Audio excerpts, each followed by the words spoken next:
결혼하기 전에 이제 어떻게 보면 좀 바람둥이 성향을 어느 정도 읽을 수 있는 유전자가 있다 그래요. 안 됩니다. 이거 읽어야죠. 안 됩니다. 읽어야죠. 이런 거 안 돼요. 판별해야죠. 판별할 수 있어요. 근데 어떻게 할 수 이게 있죠? 좀 당장 합시다. 이 두 사람 누나 아직 입티 남았어.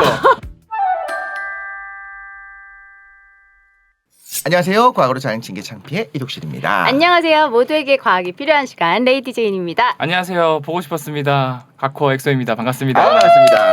축하합니다. 축하합니다. 결혼을 축하합니다. 이거 뭐야? 그냥 대충 해요. 네. 네, 감사합니다. 근데 진짜로 네. 우리 과장창의 안방 마님이죠. 우리 레제님 결혼식이 정말 내일 모레입니다. 우리 과장창에서 그냥 지나갈 수 없었기 때문에 우리가 맞춤형 게스트로 모신 분이 바로 우리 엑소입니다. 네. 왜냐하면 그때 7년 전에 만나고 7년 동안 짝사 이건 비밀이구나.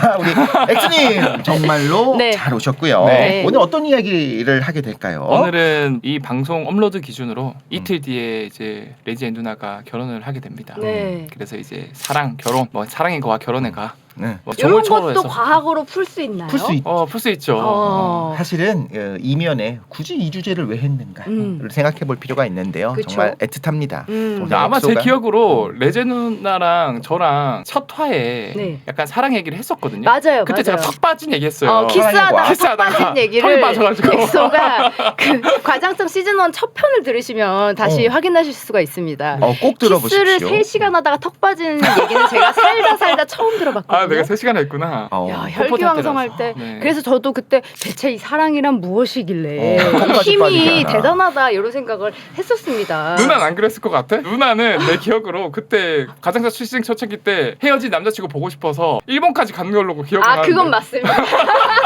턱은 빠진 적 없지만 저도 한때 미쳐서 해외까지 그 어디에 있는지도 모르는 사람을 찾으러 갔던 모르는데 적이- 갔어요 그냥. 모르는데 갔던 적이 이게 있었습니다.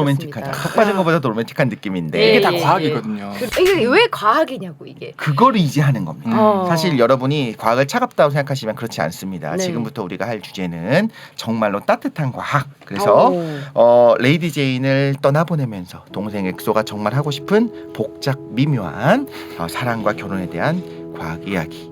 누나 가지마 네. 시작을 한번 해보도록 할게요. 누나 가지마. 네.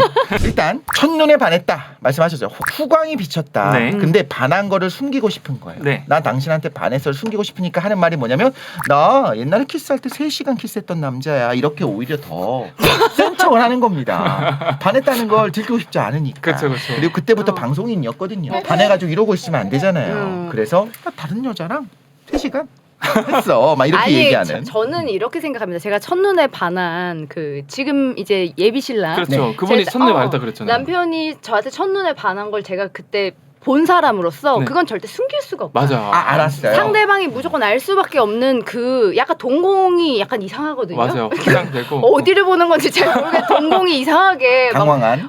까매지면서. 맞아. 까매진다는 게 결국에는 이 확장되는데 교감신경이 확 활성화되면은 이게 싸움 도망 반응이라 그래서 착 확장되거든요. 그 그러면 사람을 잘 눈에 많이 담기 위해서. 화가 나서 보자마자 때리고 싶어도 확장되잖아요. 때리고 싶다 확장되죠. 약간 비슷한 원리긴 하죠. 비슷한 기작에서 시작되지만 네. 그 느껴지는 감정은 당연히 다르다. 그 상대방은 분명히 알 수 있어요. 이 사람 지금 동공이 뭔가 이상하다. 느껴지거든요. 근데 이게 확장된다. 과학적으로 네. 괜찮은 건가요? 그래서 이제 첫눈에 반한다는 게 연구 결과들이 되게 많은데 이 사람이 진짜 얼마 만에 반할 수 있을까? 그래서 실험을 많이 해봤는데 이게 시간이 점점 짧아져요. 그 이유가 과학기술이 발달돼서 이거를 측정할 수 있는 도구가 더 예리하고 첨단적으로 바뀌다 보니까 결국에는 처음에는 뭐 1분, 뭐 5분 이랬다가 이제는 10초, 7초까지 내려왔다가 아니면 요즘 MZ세대들이 너무 빠르게 그냥 사랑에 빠지고 빨리 헤어지는 거 아닙니까? 투투데이 챙기고 막 우리 사귄 지 2시간 됐으니까 챙기고 막 이런 거 아닙니까? 화가 났나요? 이게 사랑입니까? 그렇지 못해서 독실은 그렇지 못해서 사랑은 오래 하는 겁니다. 네. 근데 오래 하는 거라도 나이 많은 사람이든 적은 사람이든 이상형을 만나면은 지금 최근 연구 결과는 0.2초 만에 그 사랑과 관련된 호르몬들이 폭발적으로 나온대요. 1초도 안 돼서. 1초도 안 돼서. 그렇게- 그럴 수밖에 없겠죠? 빠르게 반응한다는 거는 네. 지금 그 우리가 정적을 만났다, 네. 늑대를 만났다 이럴 때도 0.2초 만에 갑자기 확 그렇죠. 교감신경 활성화되잖아요. 그게 굉장히 안 되면 죽으니까. 본능적인 그치. 영역이다. 그런 것 같은데 그러니까 보자마자 사냥의 욕구인 것 같아요. 저 사람을 내가 잡고 싶다라고 하는 그 사냥. 가지고 그래야지만 한 0.2초 만에 올라오는 거지. 그렇죠. 5분이 걸린다는 거는 사실 어떻게 보면 다 가버리죠. 그렇죠. 그렇게 빠른 시간에 올라올 수 없거든요. 그렇죠. 제가 지금 이제 결혼을 앞두고 있다 보니까 네. 내가 지금 이거를 이성적으로 잘 판단한 게 맞는 것인가? 지금 이 사랑이랑 감정에 눈이 근데- 멀어서 잘못된 판단을 하는 것은 아닐지. 이거를 이성으로 판단하면 안 돼요. 사랑이라는 거는. 저도 사실은 뭐 글로 배우긴 했지만 네. 사실 사랑이란 감정이라고 지금 계속 감정이란 말을 하고 있잖아요. 네. 감정과 이성은 다르거든요. 음. 그래서 대뇌 피질 바깥쪽에서 아무리 뭔가 손익을 따지고 계산을 해봐도 본론적으로 찐 사랑은 이 중심에 있는 변연기에서 이루어지는 감정에 내서 이루어지는 거라서 그 진짜 왜 그런지 모르겠지만 얘가 그냥 좋아. 사랑해. 확실히 그때는 좀 이성적으로 판단이 마비가 되는 거죠. 맞아. 그리고 찐 사랑은 그 이유가 없어요. 아. 이 사람을 사랑하는데 그냥 좋아. 그렇지. 변연계의 판단이니까. 변연계는 판단을 할 때 이유를 말할 수는 있겠지만 이유는 나중에 갖다 붙이는 거죠. 그렇죠. 그래서 이게 참 위험한 게 어떻게 보면은 실제로 그 신경학자 안드레아스 바르테스라는 그리고 이 연구 그룹이 이제 연인 간의 찐 사랑이라고 하는 11명의 커플을 모집을 했습니다. 그런 다음에 자기 공명 장치를 활용해서 진짜 사랑하는 연인 사진이랑 친구 사진을 이제 교차로 보여줬습니다. 야 근데 친구 사진에서 갑자기 반응하면 큰일이야. 친구의 커플 브레이커를 브레이커를 사랑했네. 그래서 이제 해보니까 되게 재밌는 게 이제 연인 사진을 볼 때는 네. 신뢰, 공감, 의식을 일어나는 그런 이제 사회적 행동을 관장하는 부위가 많이 활성화됐고요. 특히 재밌는 게 친구 사진을 볼 때와 달리 연인의 사진을 볼 때는 비활성화된 영역, 오히려 활성화되는 게 아니고 억제된 영역이 있거든요. 아 억제가 돼요? 네. 연인 사진을 보니까 그 네. 활동을 안 한다는 거네요. 활동을 내가. 안 하죠. 일부러 억제를 해요. 뭘까? 왜? 두려움이나 위기를 탐지하는 편도체가 더 억제가 된다 그러고요. 아 진정되는구나. 그래서 용기가 생기는 거구나. 맞아요. 같이 사랑이. 있으면 함께 있을 때 너와 함께 있을 때 아무것도 무섭지 않았어. 근데 그럼- 이거는 이제 그 처음 보는 연인이라기보다는 오랫동안 오래된 연인. 나눈 찐 사랑. 신뢰가 아. 쌓인. 그렇죠. 그렇죠. 그럴 수 있겠다. 야, 그럼 사랑에 눈이 먼다는 건 과학적 근거가 있다라고 봐야겠네요. 있다고 볼 수 있죠. 네. 결국에는 우리가 DNA를 알고 있잖아요. 그쵸. 그래서 이 내용을 이용해서 이 둘이 말하자면 그러니까 사랑을 떠나서 네. 적절한 관계가 될 것인지 네. 좋은 아. 관계인지를 따지는 건 가능할 것 같아요. 엑소님 가능합니까? 그치.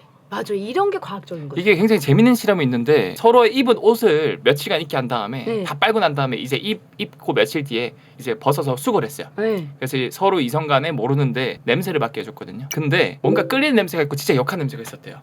근데 끌리는 냄새는 굉장히 자기 이상형에 가까웠고 역한 냄새는 되게 이상형에 멀었는데 이거를 분석해보니까 그 연인 간에 끌리는 사람들은 서로 유전자가 많이 달랐대요. 오히려 너무 다를 다른 때. 사람끼리 끌린다. 그래서- 그게 또 과학적인 말이었네요. 그렇죠. 어떻게 보면 이게 정확하게는 HLA, MHC라 그래서 면역 세포의 표면에 달려 있는 그 단백질 분자 중에 하나인데 어쨌든 이게 말이 달랐다 그러는데 이거를 이제 해석을 하는 게 결국 우리가 유전적으로 다양한 개체를 만들어야 환경이 급변했을 때 그거에 잘 적응을 할 수 있는 그런 자손이 만들어질 수 있지 않습니까? 그렇죠. 그래서 이제 본능적으로 근친이라던가 또는 가까운 유전자가 비슷한 사람들을 피하고 또 다양한 유전자를 만들기 위해서 이게 본능적으로 끌리는 게 아닐까. 다른 사람을 찾아서. 그래서 궁합이 어떻게 보면 이런 HLA 유전자가 많을수록 서로 끌릴 수도 있다. 그래서 어떻게 보면 그런 사람들은 서로 겨드랑이 냄새를 맡으면 좋게 여기고. 겨드랑이. 아니 이거 좋아한다고요? 연구를 한 거예요. 이거는. 맞아? 진짜 겨드랑이 냄새예요? 겨드랑이 냄새 연구 결과도 있어요. 겨드랑이 채취에서 특히나 이 호르몬이 역겨운데요.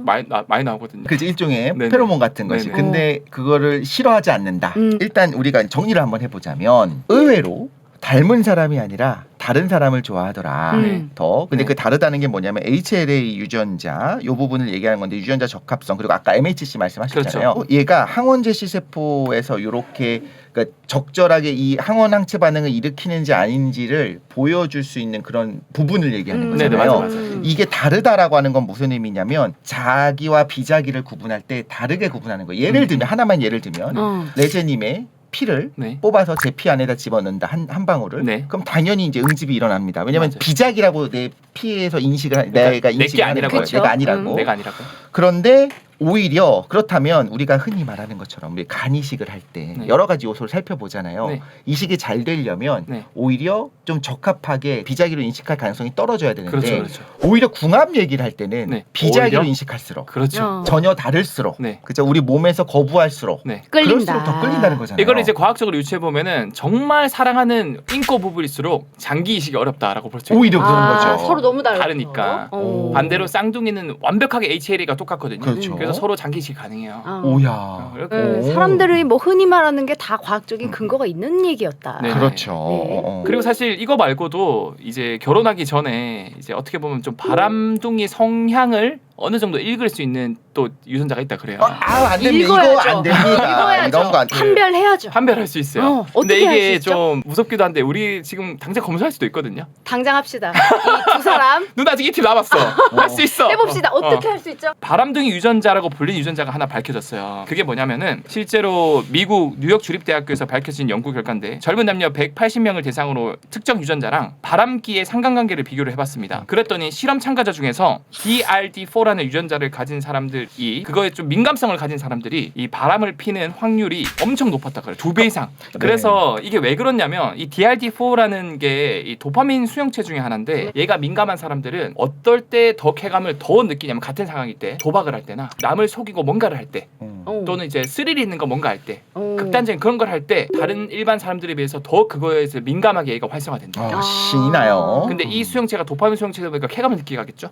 그렇죠. 그러니까 이 사람들은 이제 정확하게는 바람을 잘 피는 유전자라기보다는 뭔가 도박이라던가 아니면 뭐 바람이라던가 뭔가 그 쾌감을 좀 느끼는 거에 쉽게 느끼는 느끼는 그런 이제 성향의 사람이 있다. 성향의 DNA를 가진 사람들이 맞아요. 바람도 좀 쉽게 그런 쾌감에 조금 젖어들기가 쉽다. 그렇죠. 금지된 사랑이고 금지된 걸리면 안 된다고 생각하니까 더 설레는 그거를 누군가는 불편한 사람도 있어요. 근데 같은 상황에서 이상형이 나타나는데 부인이 있어.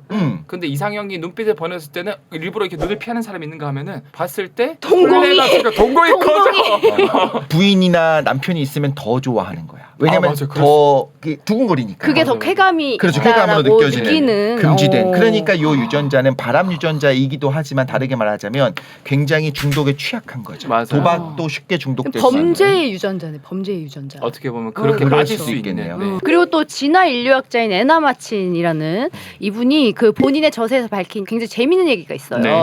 그 수컷 망토 원숭이라고 있습니다. 네. 이 수컷 망토 원숭이는 암컷 원숭이를 지키기 위해서 굉장히 공격적으로 행동을 한다고 해요. 일본처구나. 그렇죠. 특히 암컷이 가임기일 때 며칠 동안 그 암컷 옆에 딱 붙어가지고 떨어지지 이야, 않는다고. 완전 야. 내조 잘하네. 근데 보통 이런 영장류의 동물은 질투지 뭐. 암컷이 이제 배란기일 때 그 임신이 가능한 상태일 때 생식기의 색깔이 밝은 적색을 띈다고 해요. 그래서 누가 봐도 지금 가임기구나 이렇게 알 수 있게끔. 위험한 거죠. 그때 이제 특히 더 착 붙어 있는 거죠. 근데 인간은 사실은 그런 거를 겉으로 봐서는 가임기인지 아닌지 알 수가 없잖아요. 그렇죠.